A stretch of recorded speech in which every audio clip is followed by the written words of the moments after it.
So, I think the area that I grew up in, the people that I was around when I was at a young age, it was a more working class area and stuff like that. So I think it gave me more of a realistic approach to life and a realistic mindset to life, because I experienced things at a young age that most people wouldn't.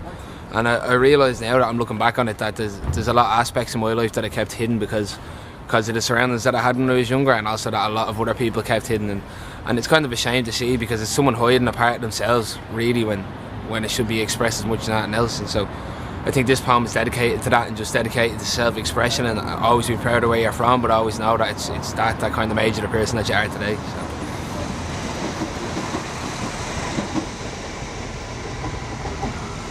The Northwood. See, that's a place that never hides its demons. It's just full of these people constantly believing that they can be the next top gangster, whereas reality is that just the next top wanker who sell a couple of grams of smoke or a couple of bags of coke so they have a name.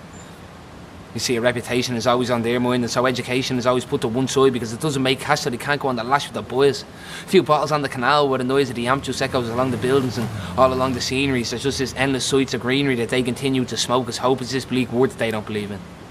You see, to them society is deceiving, so they just keep relieving their stress on the next unlucky bloke who tests their patience. I mean, all he was doing was walking by and ask you to let him pass. But at last you can beat this man black and blue, but sure, it's all just a laugh in your rude and cruel comedic humour. I'm talking about the Northwood. The Northwood. That's a place that reminds me of a pigsty. All the lads in Cabra supping on cans, pulling these shady drifts and this shifty Nissan Wicker while Tomo's in that back wearing the face off this man.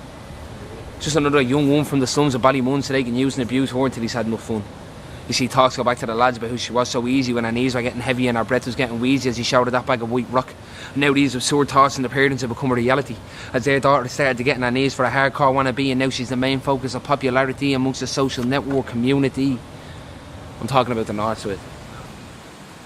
The Northwood. See, that's a place that's supposedly notorious for crimes.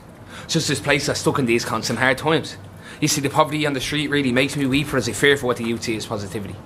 I mean, is it getting a job and providing for a family? Or is it staying complacent on that dole life, 1 out of 8 a week? What a tragedy. But fuck it. Why wouldn't you anyway?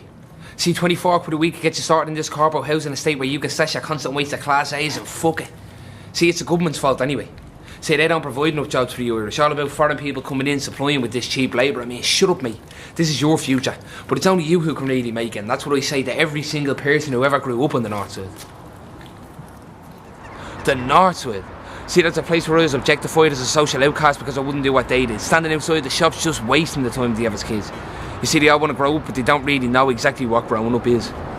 I think reality is they're all in a constant battle with masculinity, and everyone wants to be known as a hard man, so no one shows femininity. You get the name of a pansy, which doesn't come in handy when the lads are just looking for someone to bully. See, they'll take your money and leave you broken, all alone, bruised, broken and all alone. I'm talking about the Northwood. The Northwood. See, that's a place that at first glance seems like a disgrace, but just like Central would say, it's the way that we live today. So I'd rather be left torn and sane by the burning heats of flames that surround the Northwood. The Northwood. See, that's a place where a lot of people were never really accepted. You see, sexuality is something that often left them feeling decrepit because not one of the lads would ever want to hang around with someone who was attracted to a man. So fuck it. People couldn't be the people that they wanted to be. They just had to shift mutts or put on this fake personality. You see, no one wants to have them as a friend, but they'd rather have them as an accomplice to an enemy. See, they see what they do to people on the streets. Leave them with the disease of fear. Can't even leave that gaff because they're known as a queer. I'm talking about the Northwood. The Northwood. See, that's a place where you put on this fake personality to make sure you also fit the normality of life on the Northwood. The Northwood. See, that's a place that inhabits infamous places like Finglas or Blanchardstown, where for some strange reason lads just seem to walk around with their hands firmly down their cacks. All these scraps are in everyday occurrence. If it's not that, it's causing an early morning disturbance with their bottles clinking at their early morning drinking sessions, thinking they have the answer to all of those questions because these lads don't get hit by a recession. I mean, inflation doesn't occur when you're selling these 25 bags. So fair play, lads, in a way you cheated the government, and I'd say you feel like you just won life and you are loving it, but I'm talking about the Northwood. The Northwood. There's just something mad unique about the Northwood.